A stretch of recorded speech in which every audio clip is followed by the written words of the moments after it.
everybody, it's Romania Black, and we are starting a brand new series on this channel today, 86. Oh man, 86 has been recommended for quite a while on this channel. I think ever since it came out, which was in 2021, everybody was like, oh, you need to watch 86, you need to watch 86. And then I think it was around the time I was watching Attack on Titan, and I was like, oh, well, you know, I was like, I'll get to it eventually. And it's been recommended over and over again. And it's been on the polls a couple times and has placed second a couple times and got really close to winning. And I was like, oh man, it's super close. So this last time we held a poll to replace the series for Sunday, and the poll were all second place winners or second place runner-ups from previous polls. So the bridesmaids that never had become the bride. And there were these options to pick from. These were my second place poll recipients that were all voted through. It's like all of the recipients, everyone. And it was a pretty tight race. It was really close.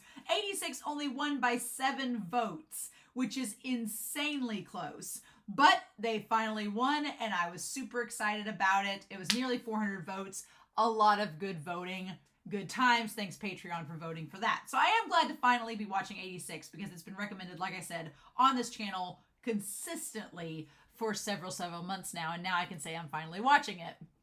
But with that, both Whoosh and Sweebian and Mevlin, aka Cyber, on Patreon, as well as Anthony, were telling me that the subtitles with Crunchyroll are not great. Or rather, all I know about the series, if you've never been on my channel before, I like to go in series blind, and so I like to not know anything about them so that I can talk about them and learn the mystery and learn as you all learned as you watched. And as we go through it, I want to talk about it, evaluate the characters, analyze, use my teacher skills where I can, but the only thing I have been told about this series is, one, it's based on a light novel, which is really fun. I mean, Sarune, Free, Violet Evergarden, those series are all based off of light novels. So obviously not being based off of manga doesn't mean it's not going to be quality. I'm excited about that.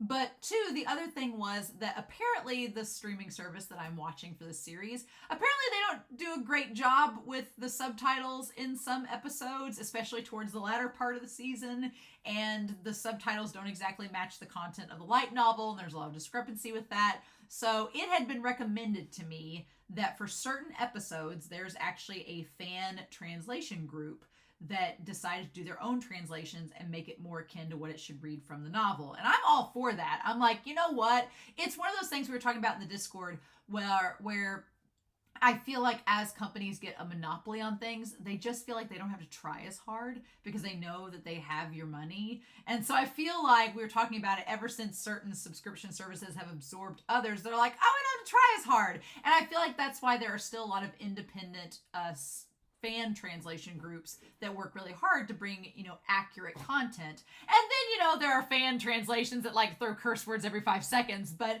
again, it's a spectrum. But I am appreciative of this subgroup. So Mevlin, who is aka Cyber on Patreon, they were like, hey, I'll get you the right subtitles for certain episodes. There are some that you can watch on Crunchyroll streaming that are accurate. There are others that I will give you the files for, and you can watch them separate, and they'll be the correct subtitles. And I was like, so if you're wondering about that, know that it's going to be okay. I've got the subtitles figured out. So we're all good there, right? We're all good there. So that's exciting. So just wanted to preface with that the subtitle situation has been figured out. For some episodes, I will be watching the official streaming service, and for certain episodes, I will be looking at the fan translations that are more accurate. So we should all be good to go. So a special thanks to Mevlin, to Anthony, and Whoosh and Sweebian for pointing those things out and letting me know so that I wasn't going into the dark with this and being like, what's going on? So special thanks to those 3. Thank you guys for keeping me up to date about it. Mevlin, for you offering to get me these files. Amazing. I'm so excited. But I also want to give a special shout out over to our philanthropy tier over on Patreon. These individuals, I have 3 tiers on Patreon. So if you're on YouTube watching this and you're like, what is her Patreon like? The $1 tier is you get access to the Discord to talk about these shows, as well as share fan art, things like that, black box spoiler discussions, and you get to vote in the polls to see which show will replace this one eventually. In the $5 poll, you get to see things a week early. So if you want to go ahead and watch episode 2, you would be able to do that on Patreon. And then the philanthropy tier, they donate an extra $5 each month because they're amazing human beings and they love that I do this and they want to support me, and I'm super grateful for it. So I'm really grateful that these people support me. I could not do it without y'all, but especially these members. They get all the perks of the other tiers, as well as they get to break ties in the polls if we have them, and we have had them. And they also get to get a special mention in these videos. So a special shout out to Edgar, to Dana, to Alex Cornejo, to Be Happy, to Kiri, to Shimoyama, to Nameless Monster, to Ashy Got Snow Bitches, to Trails, to Sack, to Zachiel, to Destiny Marie, as well as to Goob, to Anna, to Matthew Palfinier, to Translucent Men, to Sunspots, Tyrone, Anime Annie, and Eric. Thank you all so much for all of your support. I greatly appreciate it. All of my love, y'all. So yeah, I have no clue what I'm stepping into.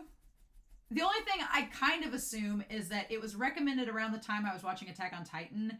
So I assume that there is a either thematic or character connection to that series somehow, but I don't want to know. And let me be very, very frank. If you're just tuning into this channel for the first time, please no spoilers, no manga spoilers, no light novel spoilers, no anime spoilers. I want to go in as blind as possible, and I don't want hints or clues of things to come. We'll figure it out as we go, right? We'll Sherlock our way through it, right? So that's all I ask, but yeah, I have no clue what I'm getting into. We'll see. So with that being said, we are going to start 86 and see what all the hubbub is about. And we're going to do that here in 3, 2, 1, and let's do this.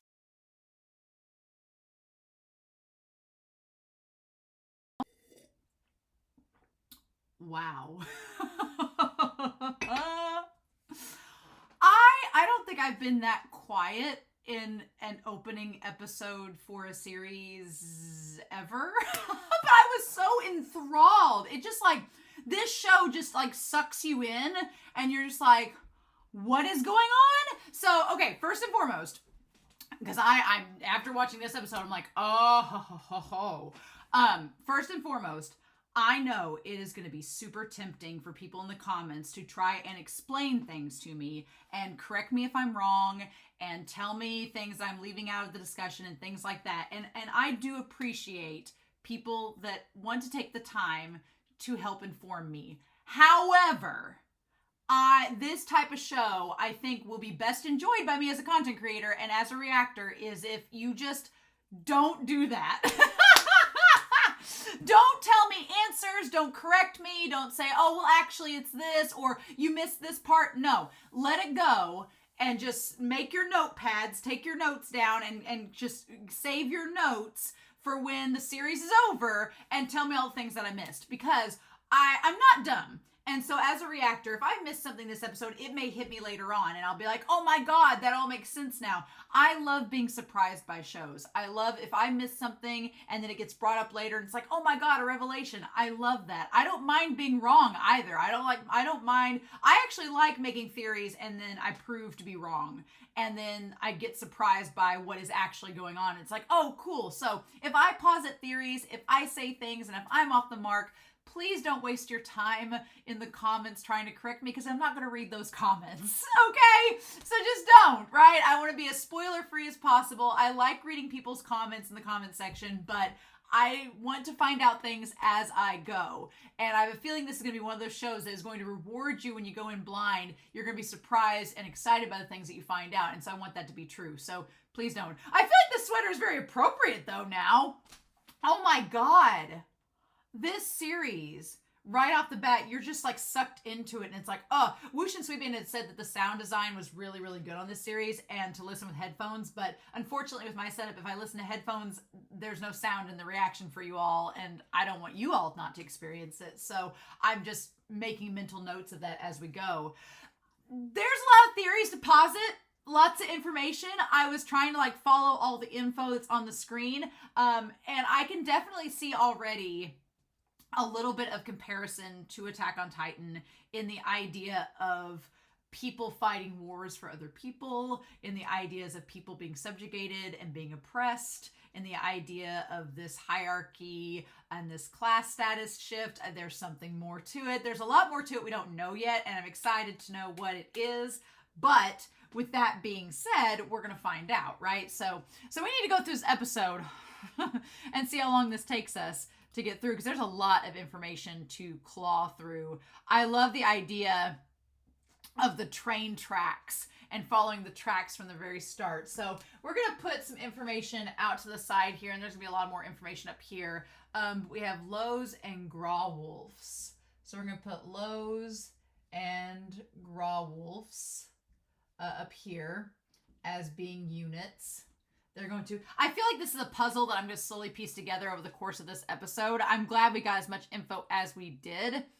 And so this is clearly all units advance immediately to take them out. So Lows and Grawwolves are, I feel like Grawwolves is the guy that dies at the very end of the episode because his emblem was a wolf that Shin or the Undertaker cut out. So he says all units advance immediately and take them out.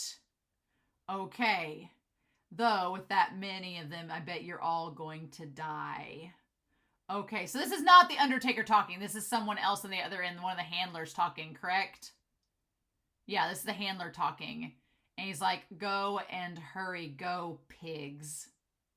Fight until you break 86. Okay, so the handler's just telling them what to do, right?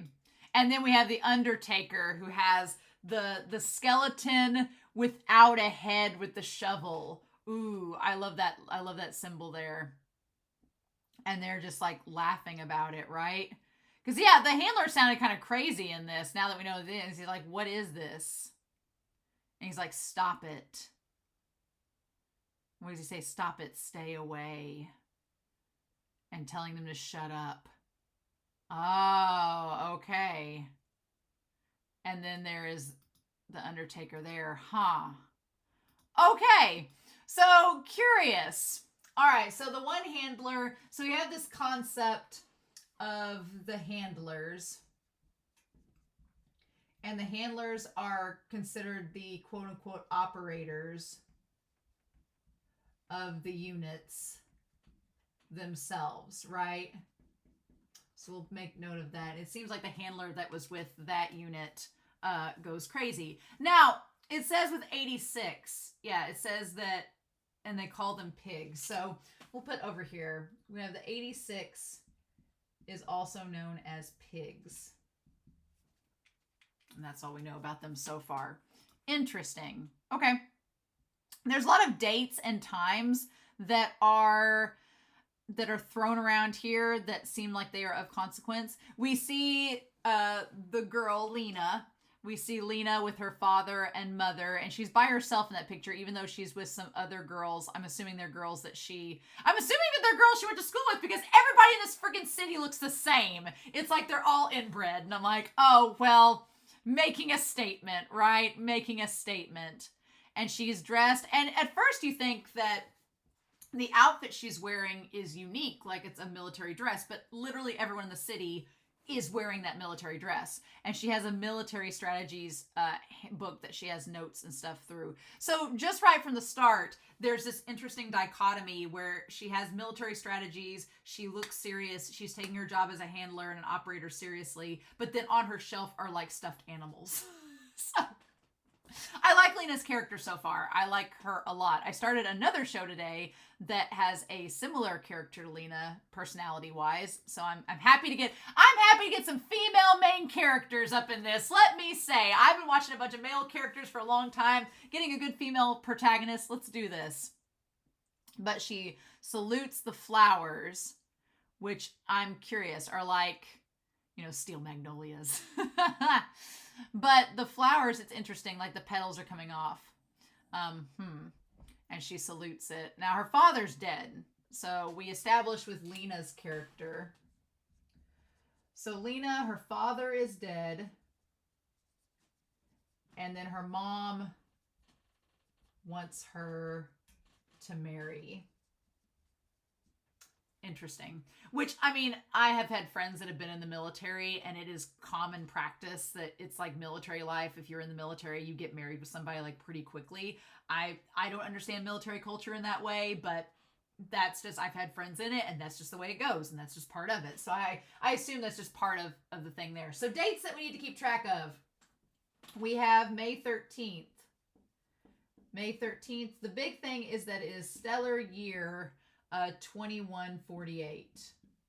Now, stellar year 2148 makes me think that they are colonized, that they've been colonized on a planet for over 2,000 years. They left home, colonized a planet, and here they are. What we do with that, we'll find out, I'm sure, right? And then the record skipping, there are some weird like sound design edits in this episode that made you go, huh.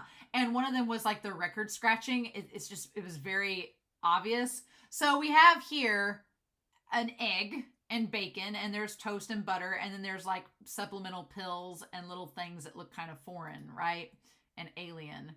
And we have the mom eating with the daughter, and the cap is sitting there. The cap's hers, but it almost seems like it's the dad not being present. Right? And they don't seem to have a very good relationship, right? Their relationship, the mom seems a little bit estranged. And I'm sure the dad not being there is part of it, that her father not being present has made that relationship a bit tense. So we have like all of these, we have these buildings and everything, we have these transit lines, it all looks very, very modern. It's going to be curious to see, like, the sky is unnaturally blue, and not unnaturally blue, it's blue with no clouds. It's, like, perfect. So I'm like, is this artificial? Is this because some of the food seems artificial? Is this environment artificial, and that's not really what it's like? We have the 5 colored flags. It's another beautiful day in all 85 districts around the country. 86. Okay, so that's the district of the pigs, right? So we have 85 districts that are seemingly united. I'm going to guess that District 86 is where your soldiers come from. It's where your combatants come from. They're the ones fighting your war from that district there. It's curious they don't look anything else. They don't look like the members of the... I'm wondering if the other 85 districts all look exactly the same. I'm assuming they do, right? It's another beautiful day in all 85 districts around the country. So yeah, we have the country here. We have the lady with the weather. Their mascot is this creepy white bear thing that looks kind of like an alien. But yeah, they show that everything, it's like all districts are showing like perfect sunny weather.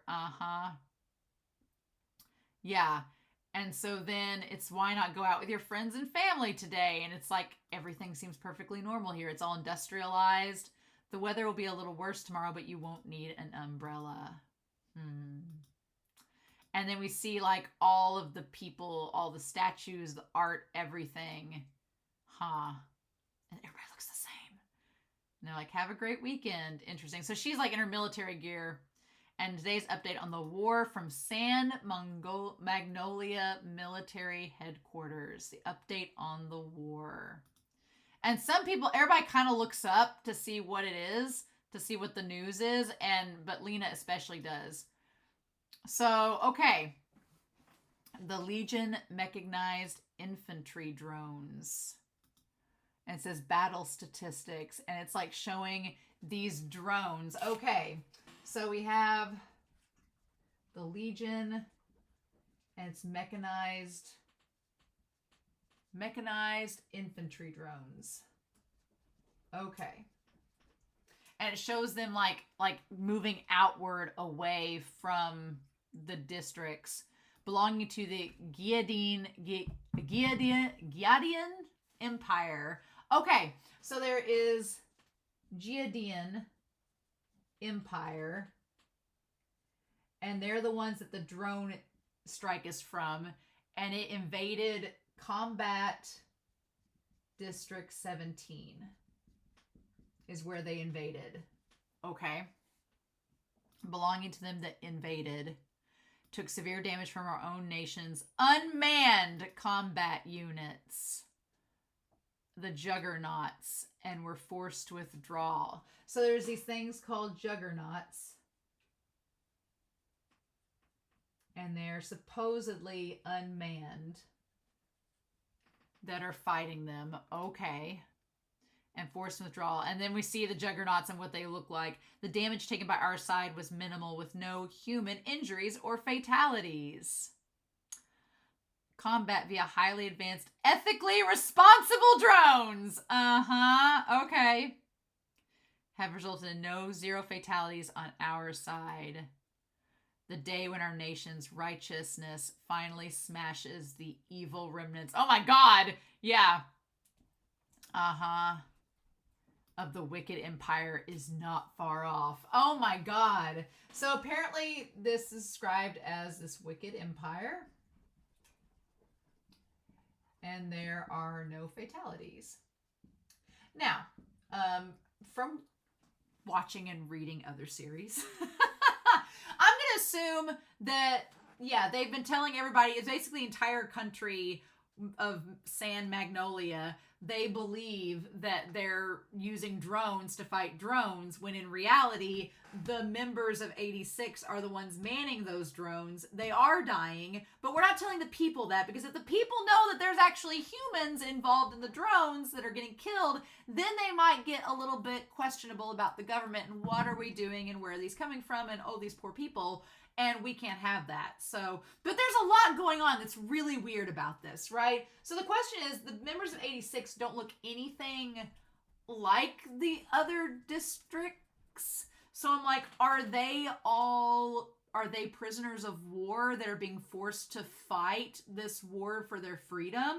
Is that what this is? Are they prisoners of war that the San Magnolia military is making them fight against the outsiders under the guise that they're going to get their own freedom after the war is over, and that's why they have the chalkboard with the days until this ends on there?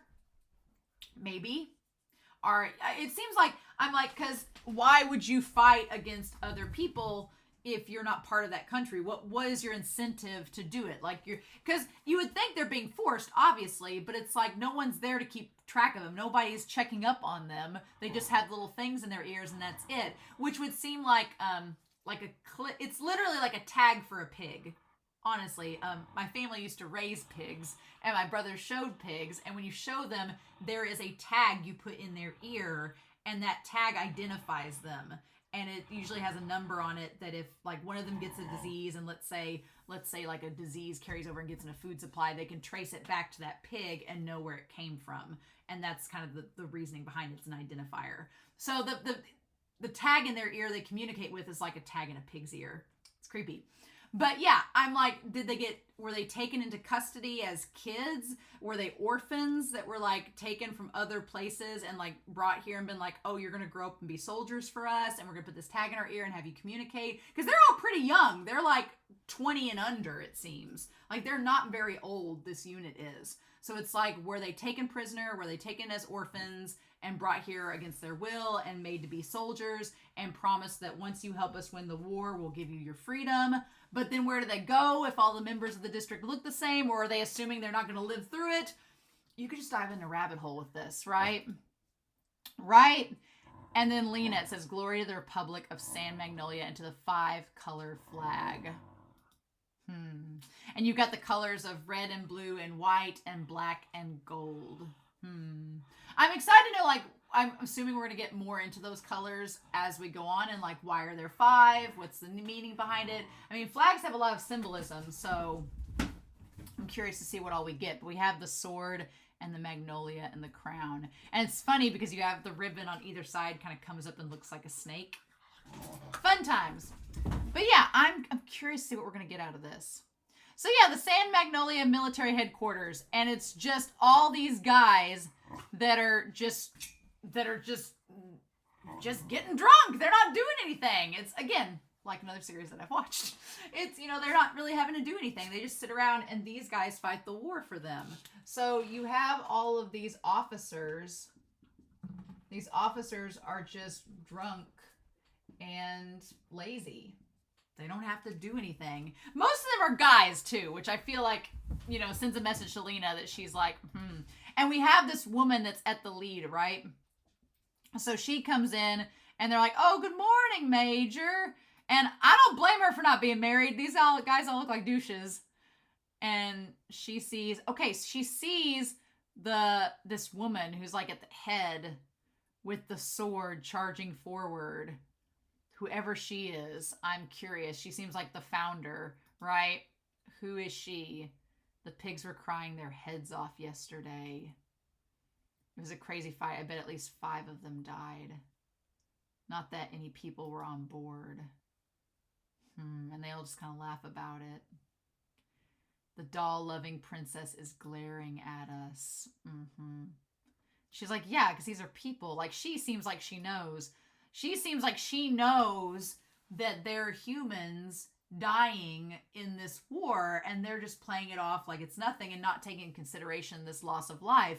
And she's lost her father, so she kind of understands what that grief is like losing someone, right? It was just a few busted up drones. And that's when Annette comes in. Annette is the friend. And Annette is the daughter of the researcher, right? So Annette, we get to meet her. And Annette is the daughter. We're going to get the exact name of the researcher and the system setup, right? So up there on the board, it says number 11, please come to counter 2. And it has like a queue of like all their numbers and what all they're waiting for. So that's interesting. Not exactly sure what all that counter is for exactly. But it's just trash. She's like, they're morons. And then she's like, forget about them and come over here. This isn't the battlefield. We're inside the Grand Mur, and the enemy will be gone in 2 years. That part is so interesting, that they think that this whole thing is supposedly going to end in that time.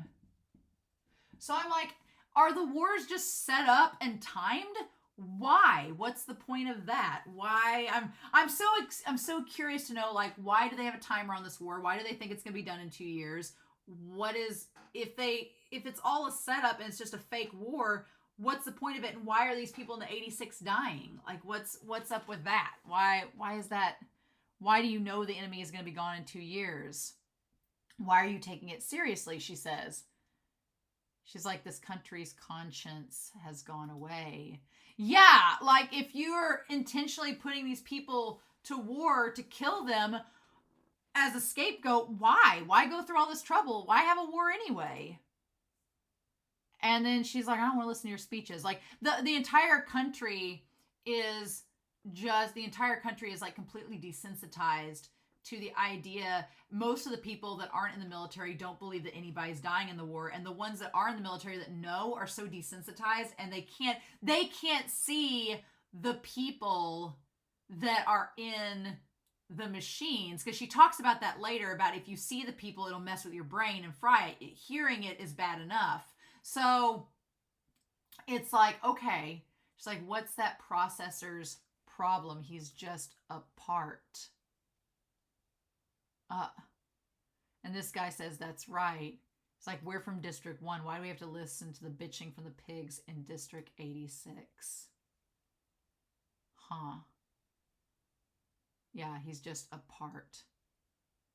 And he throws it down.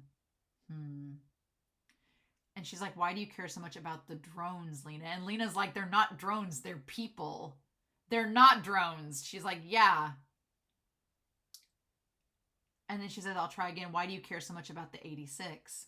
And she's like, because they're people. Why is that such a thing? I like that she holds out her hand. Like, you know, she's like, I can't physically move. So I love this idea that there is this disconnect, right?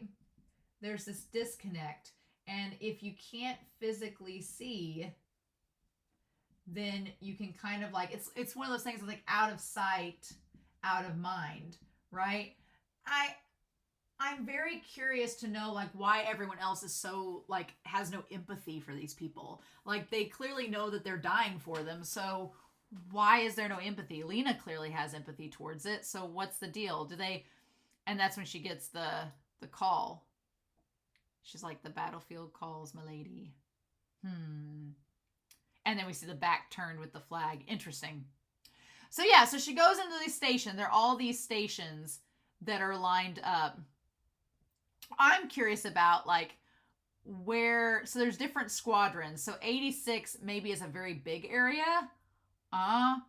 She has this device that she does for this ID confirmation. So she's in District 9 right now. Eastern Theater Forces, Combat District 9. Okay, so she starts out, Lena does, at District 9. Imagine that. Major Vladilena Melise, or Lena.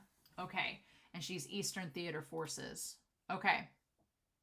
And so I like that they scan her eyes and they record her voice, and that's how they check for login, right? Facial recognition is a very dangerous thing. You don't know where that information is going. But then we have this whole map, right, that pops up. We have everything. She puts on this device, this collar, and we see all these enemy drones. And it's like she instantly is looking to see where the enemy is. It's like they all take shifts to like join in this never-ending battle, which is insane. And she instantly is like, activate the parade and Pleiades processor is the synchronization. Okay, so we see Pleiades and Hades, right? Which is, getting your Greek mythology in there. Is the... Okay, there it says person, right? It says P-R, it says PERS, which is the processor. And it's like D liter, E liter, F liter, and it's like AED1, right?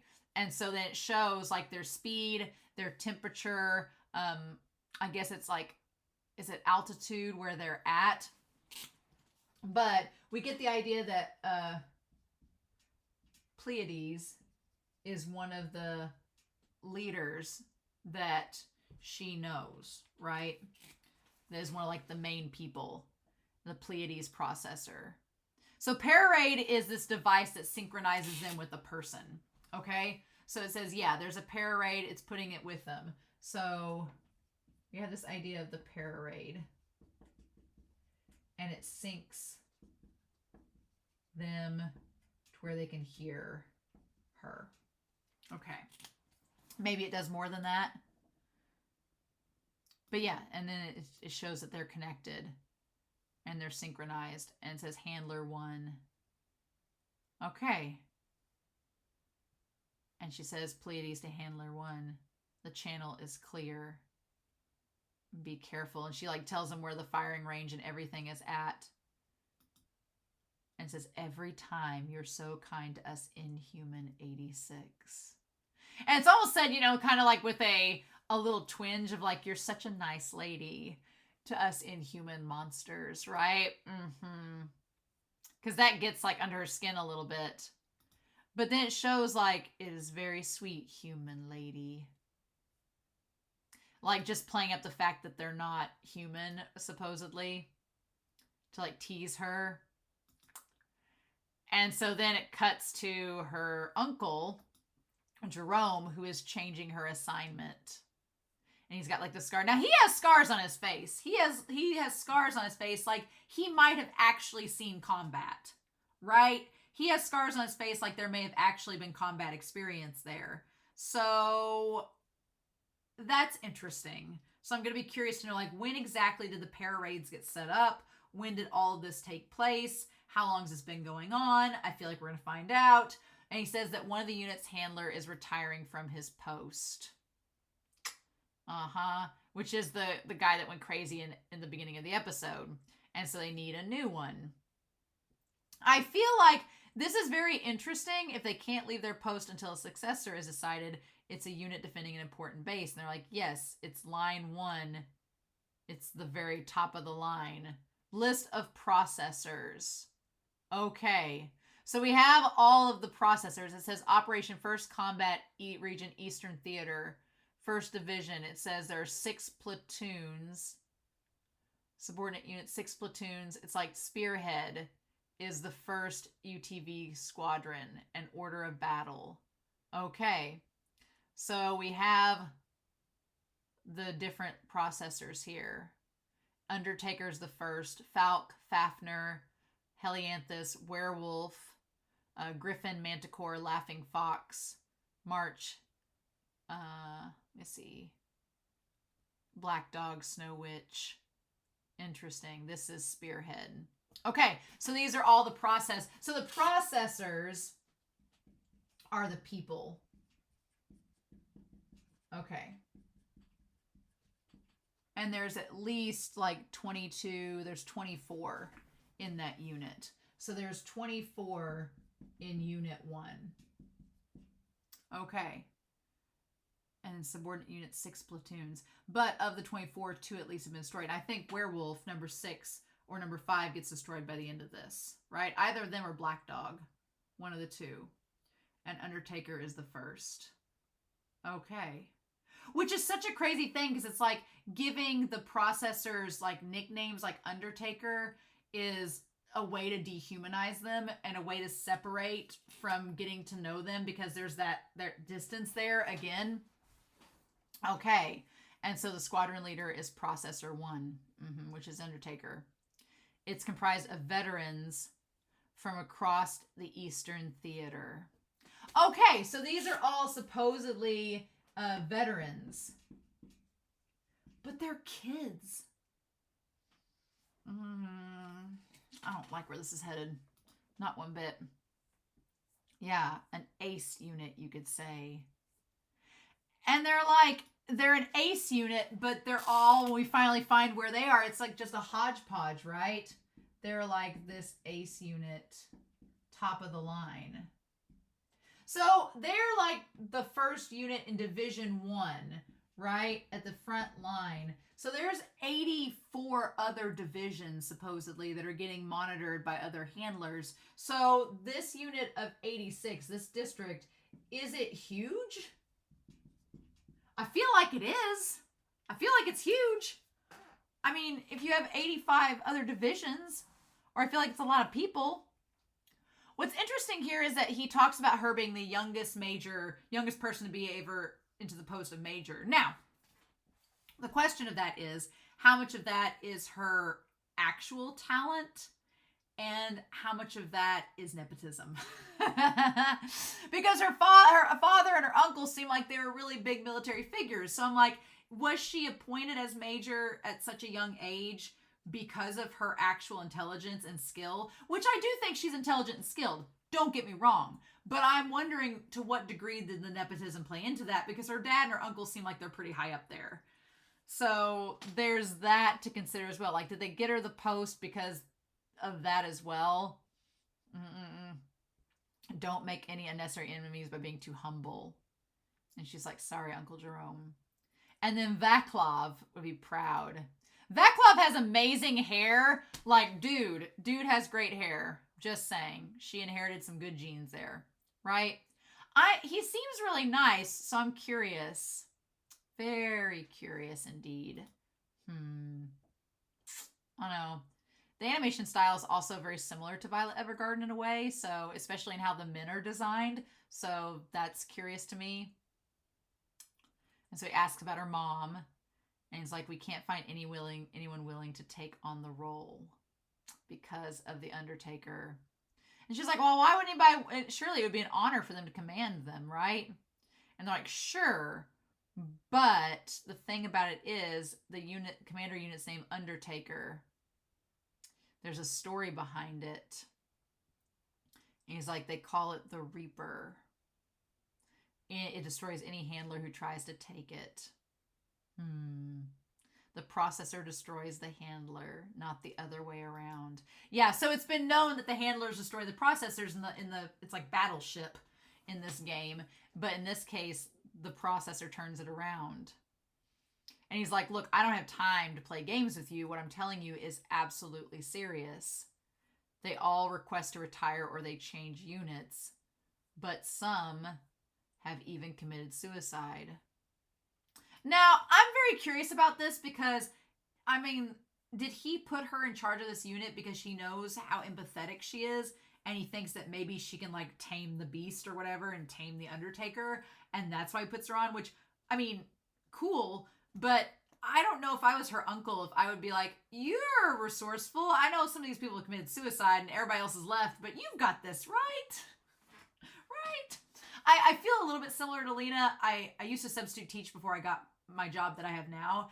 And I remember going into one school one time, and it was a 3rd grade class. So you would think it's no big deal. And the secretary, when I went in, she was like, okay, just so you know, no one has ever subbed here twice for this class because it's just that bad. And I was like, okay. And it was a big rowdy little bunch of kids. Like they had a little 6-person gang for me in the class, and they did nothing that I told them, and they were absolutely the worst behaved kids ever.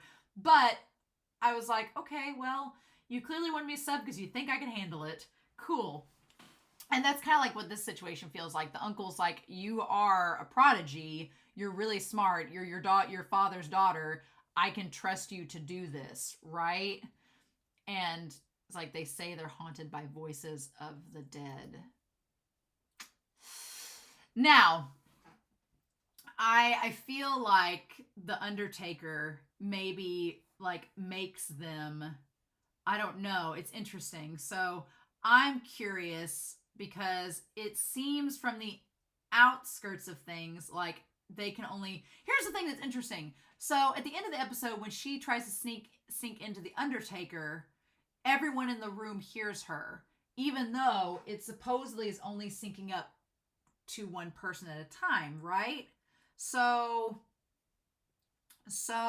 has the Undertaker found a way to rig the system that whoever is the handler of Unit 1 not only hears the Undertaker, but all of the other units as well? So if any of them die, they hear that death and they feel it?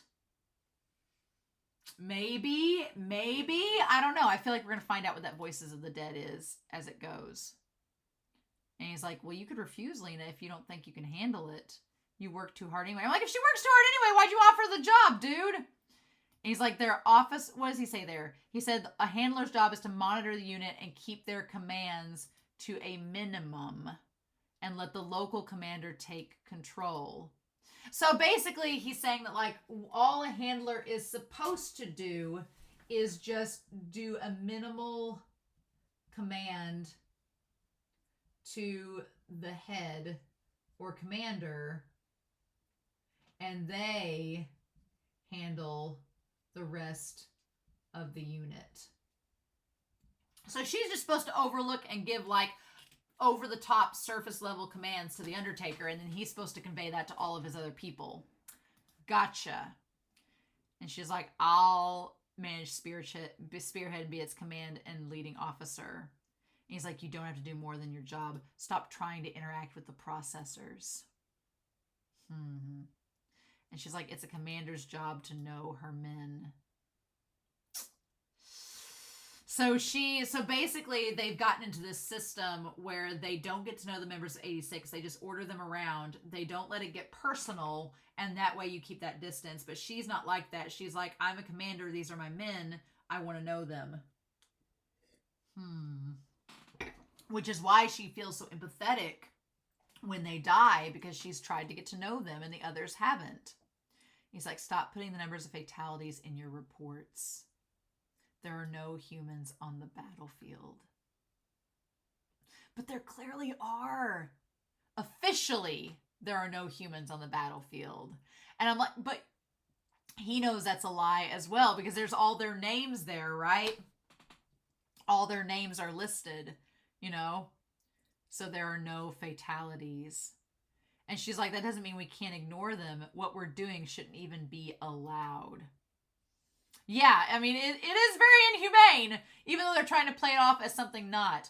And I love that just like the little visual things they do in this, like when she backs up, she's in the shadows. When you see the photograph of the uncle and the dad and her, the dad is in the shadow because he's dead. So it's just like little visual things. It's interesting. And he's like, you really are like your dad. Now, is the uncle someone we should be suspicious of? I mean, he's got the scar. He's like Uncle Scar. Is this like the Lion King? Should we be suspicious of him? Was his brother, was Vaclav messing too much in the system and he had to unexpectedly go and suffer a unfortunate accidental death, and now he's like suspecting that his niece might be following the same footsteps. So he's like, let's get rid of you too. And he's going to swoop in on the mom. I don't know. Go all Hamlet style. I don't know. But I'm curious to see where that's going to go and if we should be suspicious of him. Won't be surprised, but especially when he says she's just like her dad. We'll see. We'll see. But yeah, like, again, you see the father in the shadow there. He's like, Vladilena Melise to the defense, District 1 defense line. Okay. And so she goes back and does the check-in. The fact that she's getting blood drawn from her neck, it's creepy. I don't like it. I'm like, nope, no thank you. And she's like, oh, all that stuff about destroying handlers are lies, right? And she's like, well, no, some actually have committed suicide.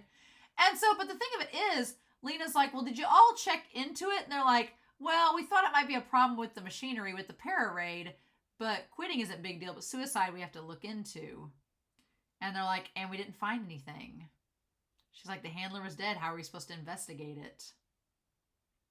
You're the leader of the development team. Is that really okay? And she's like, well, we did our jobs. There was nothing wrong with the raid device. End of story. So that's another thing too. Like the raid device, there was nothing wrong with the device. It was just, you know, the people attached to it that had problems. And they're like, well, we tried. I don't know. What do you want us to do? Get personal or something? Very interesting to just sweep it under the rug, call it a suicide, and move on. Which is a very interesting commentary on military life itself, because military suicide is a very real thing. And people are just like, what are we going to do about it? It's not looked into nearly to the extent that it should be. We told them that if they wanted to know more, they'd have to bring us the Undertaker.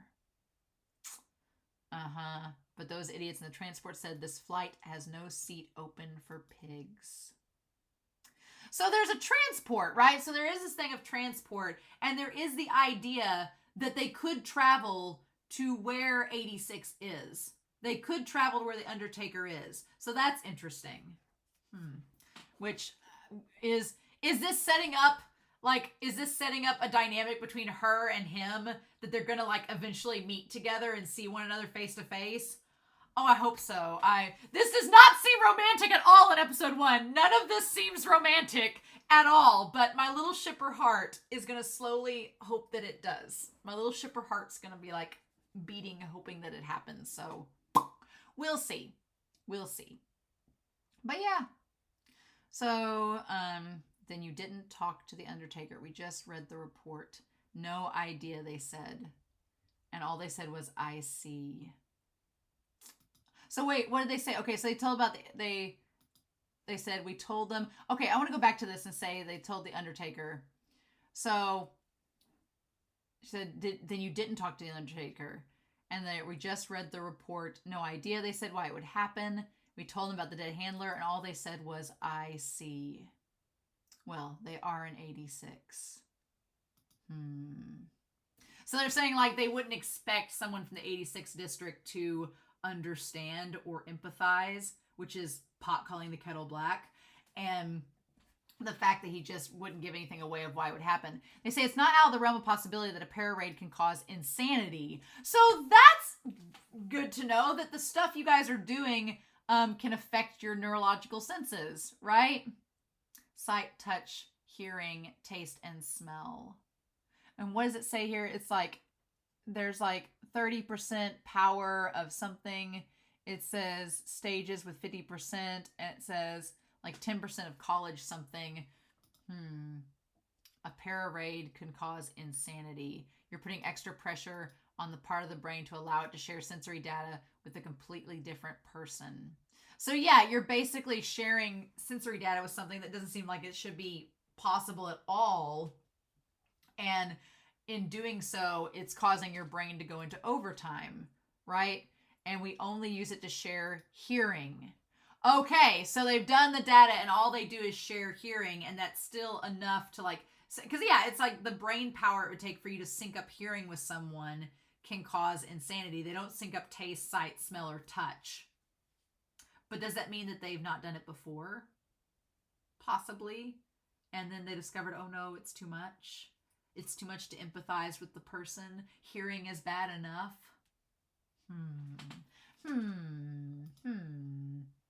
If you try to synchronize vision as well, it will burn out your brain. Too much load in the brain and you don't come back. So they've done experiments. They've tried this before and then they found out it's too much. Using the parade means accepting those risks. And we see her look up at her picture of her father, right? And so maybe he tried something. Conveniently, the picture cuts out someone else in the photo. Conveniently, the picture is cut in half, so someone's cut out of it. The question is who? The mystery the series is setting up is wonderful. But yeah, so her father was a researcher in the series, and he maybe died from overusing the parade equipment for something he wasn't supposed to be. We don't know. Interestingly enough, the fundamental principles were developed by someone else. So yeah, that person in the green is very well the someone else that developed all the principles. So, and then Annette's like, there's a lot that I don't know. And she's like, you should just leave this and join us in research and development. Just leave this behind. And then like, you know, the war, what do they say there? The military is just a jobs program. When the Legion are gone in 2 years, former military isn't going to mean a thing on your resume. So that's insane. Like, they somehow believe that in 2 years this war is magically going to be over. Like, why is there a timestamp of 2 years? Why don't you just make it tomorrow? What is the deal, right? What is the deal? And that part is going to be interesting to find out, like, why they have the timestamp on the war and why it's like that, right? Like, what the heck is up with that? But, I mean, it's that classic tale of what are you going to do in society once the war is over? They just assume that, like, it's just 2 years are gone, time to chalk it up, move on to something else. Then what happens to the 86? That's so fascinating. And she's like, well, thanks, but it's wartime right now. She's like, the processors are crazy. You don't know what will happen with the parades. The 86 die quickly anyway, so it doesn't matter. And she's like, it's cowardly to not talk with them. Because, yeah, it's just like, it's crazy. Now, if they die quickly, then how do they keep having more? So many questions, right? And so she's changed the settings to where it'll go with, like, the District 1 now. It'll sync up with them. What's interesting is they talk about the chiffon cake that's made with real eggs. And she's like, a part of me wonders if this is how it really tasted. You forget when you only eat artificial stuff. So, clearly they're on some kind of like remote base or something, maybe in outer space. We don't know for sure. But they haven't had real food in a long time. They've only heard of it. And so it's just like real food is very hard to come by. At least there, because there's chickens and stuff at 86. There's chickens and stuff there.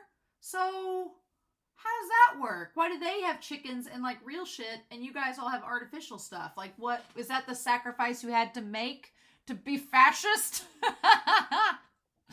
And then she talks about the cream puffs and then said that she's been making them for some man, a potential marriage partner, and he cried tears of joy. Interesting. And then what did she say there? She said that, like, I did it to my beloved. And she says that I dropped them in a mailbox in the place of where he lives with his mistress. So she's trying to have an affair. Like, she's straight up trying to have an affair with a guy. And I'm like, what? Like, just all this stuff, like, it's totally normal. And then we go back to May 20th. What's wrong, Pleiades? Yep, come in. Okay. And his power's dropping. Handler 1 to Pleiades. And they're saying he's dead. And then she loses that person she's been with. Yep. And then that's it. And they're talking about evasive maneuvers. And then several of them die in that division. Handler 1 to all members of Squadron 3. The enemy unit has begun its retreat. Squadron 4 will take over the patrol mission. Return to base.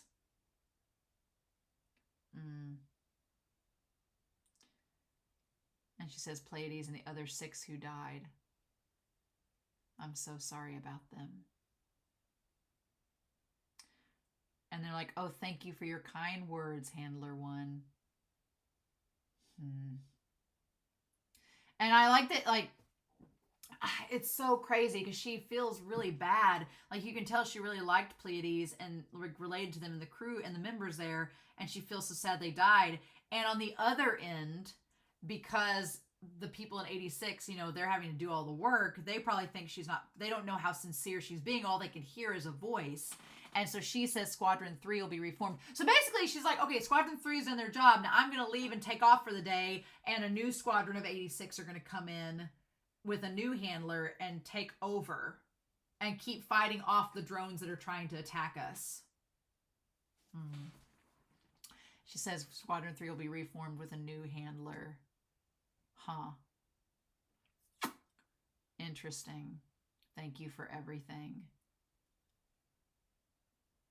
I'm going to be the command and control officer for Spearhead. And the moment she says that, they're like, oh, that's great news. Like, you have my deepest sympathies, Handler One. And she's like, what does that mean? Say hello to the Reaper for me. And then that's it. So you can tell that even though she feels bad about them dying, they don't take her seriously, because they're like, you're not over here fighting this with us, right? And it shows her getting new flowers to replace the old ones, right? And so then she has her journal out, right? And I wanted to see what she wrote in the journal. I was really curious to see what she put there. So it says, May 20th, Battle 7, Pleiades, killed in action. Reports of reorganization. Night, could get through. And then 5/21, last day, contacted Hyades, greeting. Thank you. So I like that her last day, she contacted the other leader of the squadron to tell them. Okay. Or this was, right, this is the next day. And that's when she puts the, so it's like she says synchronization target is Spearhead. So it's night there. She said the Spearhead processor. It's night over there. And then her linking up, there's like a little moment where everything gets kind of blurred. Meanwhile, it's daylight over there, right? It's like these little cities and stuff.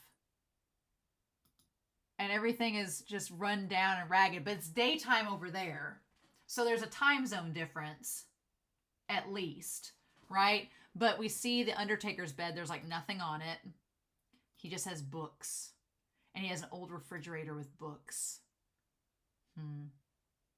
He has his clothes and his gun. Yep. Interesting. So he's smart. Sheen has read a lot. He's smart, right? And so it's the same year, same like May 12th, the day before.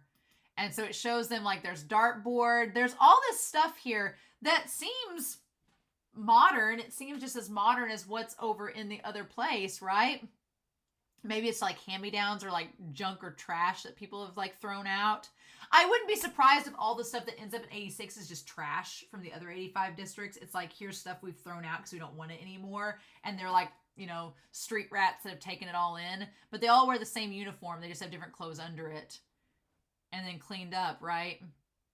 And it's like all of them, they all look so different. Yeah. And there's just like everything looks old and rusted, like it's been hand-me-down. And yeah, chasing after the chickens and everything. Yeah, it's just a completely different world. And they have old broken down spoons and trays and everything. But there's nobody there watching them. Huh. Okay. And then, yeah, so they have on there, they've had these different handlers, right? And they've all, the one guy has sketched which each of them has looked like, right? The first, second, third, fourth, and fifth handler that they've had, and they've scratched through. And it shows like each of them, and they're mostly drawn as pigs. And he's like coming. So we see this guy that was the one yelling at the beginning of the episode. And then got kicked out. And then we see, I love the stained glass over the tin. And we see him. He's the one that's going to die at the end of the episode, right? It's so, I'm like, he has a stained glass. I'm like, it should have been a sign. It's very churchy. Now there's an older man there that shows up. And they're like, have fun out there today. And he's like, you mean have fun out there, sir? So that's where the drones and stuff are. Okay. Interesting. And there's the cat and everything else. Huh. And then we see the Undertaker. And he's sitting there by one of the machines with the book, right? And it's just like the little bench where he's just sitting there reading. We don't see his device at all. It says, members of Spearhead, it's breakfast time. And so they're all like that. It seems like that robot maybe is like giving them information or telling them what to do. And then we see the graffiti of the queen, and she like is stomping, and there's like a welcome to the base closest to heaven. Because they're at District 1, so they're closest maybe to the other, maybe they're closest to where the other 85 districts are, but it's this mannequin, and it just has like the sign that says pig on it, and its neck slit. Showing that they're just being used. Okay. Interesting. So they all have the omelet and the oranges. They all have like real food, which is fascinating because in the actual district there is no real food. It's mostly artificial, right?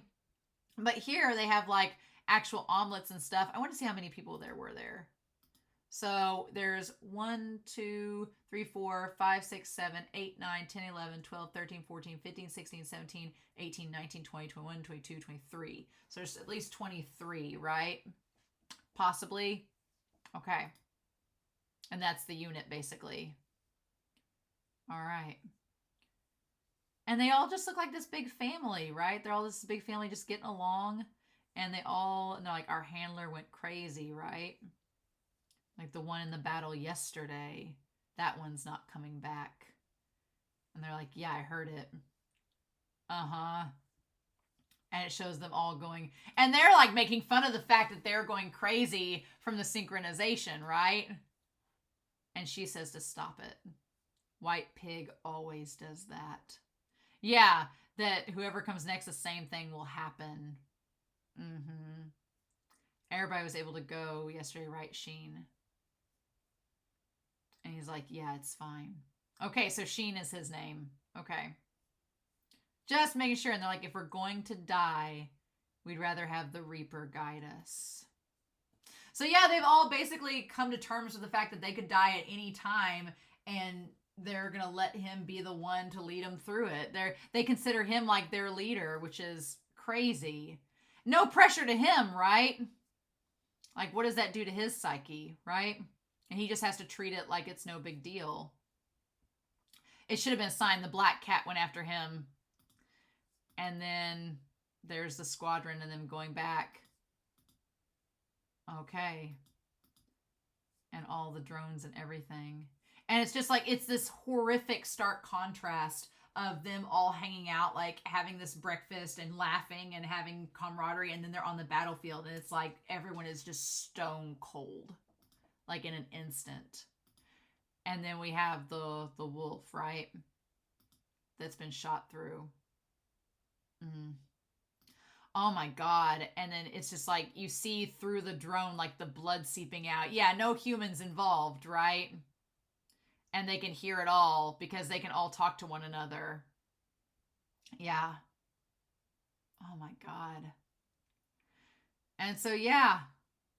And then at the end, they have the drone there, and then the Undertaker walks up. And the thing about it is he walks up to kill him because he's gonna die, and instead of just letting him sit there and bleed out, they're like, no, I'm gonna go and finish the job. And it's like everybody walks by like just watching him. Like it's a rite of passage. Like this is his funeral. It's like his last rites. He's like, I don't want to die. And then it opens up and he gets out. And it's like, it's so personal and just haunting. And yeah, he's just sitting there like bleeding, like he's gonna die anyway. And he's like, I'm just gonna make it to where you don't feel any more pain. And he's like, I want you to remember my name. Because, yeah, he's like, you have a name and I have a name. He's like, don't forget my name. And he carves it on the back of his plate. Oh. He's like, don't forget. And it's so personal. And then you cut to over in San Magnolia and it's just like machinery and there's like no humanity at all with it. Not making a commentary at all, right? Right? No commentary here. And then, yeah, Shin turns the mic off to where you can't hear anymore. And he carves out. And that's when the guy comes over and he asks, was Cujo able to go? He says, yeah. What about Brother's voice? And he says, no. So that's interesting. We don't really know what Brother is. So they said Brother's voice. They said, was Cujo able to go? And he says, yeah. And what about Brother's voice? And he says, no. So I don't know about Brother's voice. I guess we'll find out what that is as we go. But he takes off the wolf and takes it with him. He's going to carve Cujo into it. And so, yeah. Okay, so it is nighttime. Okay, so the time zones have not changed. I'm wrong. They're cleaning up everything afterwards and playing darts and just kind of sitting around. And the sad thing is that they're probably so used to losing people that the fact that Cujo's gone, it's sad, but it's like, what can they do? It's just part of life. You just have to move on. And that's when she gets a hold of all of them. Yeah, we see some of them like over with the drones, like looking at things and fixing things up. And they're like 129 days till I end my service. Effing glory to the Spearhead squadron. So 129 days left, which is... But that's less than 2 years, right? Oh. So the one guy that died was the one that made that, right? So... I mean, that's less than 2 years. So what is with the board? Huh. I'm curious what that means. And I don't want answers yet. We'll find out. But yeah, they're all just sitting there. And Shin is like carving the name into it. And that's when he's like, handler 1 to all Spearhead units. And he's like, excuse me? And they're like, meh. And then that's when she gets in and they are asking him to sketch it. And she's like, I like that the one girl's like, oh, you're going to introduce yourself. Isn't that sweet? Isn't that nice of you? And Shin's like, uh-huh. And he's like, hello, handler 1. This is the combat commander, Undertaker. We received word of a new handler coming. And they draw her as a pig. With the pigtails. Yep. And of course, that's what they think about her. As do I. It's nice to meet you, Undertaker. Ooh, And it shows him with the knife in the wood. Oh, I love that the knife in the wood is like him stabbing down. Like every time there's a new handler, he's like just focusing that anger. And then we have the ED, right? And there's like all of these different people and lists of them. Now, whatever this means, I'm very curious to know. Like, it says database acquired. I'm looking at there. And like, what is the deal with all of them? I'm so curious. I definitely am excited to learn more about what's going on with all of this and what's happening with the world building in this story and how it works. I'm super excited to see like what all we get to find out about it, but I've talked for over an hour about this first episode. But there's just literally so much going on, and there's a lot to take in, and I have so many questions that I know the show is going to answer, but it definitely is holding its cards like just close to the chest and like kind of slowly revealing as it does, and you're like, ooh. So I'm really excited to see what's going to happen, but we'll just have to wait and see. So I know it's going to be very hard with this first episode to not talk about spoilers because so much is revealed and not revealed, but I hope y'all enjoyed this reaction discussion. I'm excited to get to episode 2 next week. We'll just wait and see. So in the meantime, I hope y'all have a wonderful week. Please stay safe, take care, and yeah, I'll be back next week with episode 2 of 86. Bye!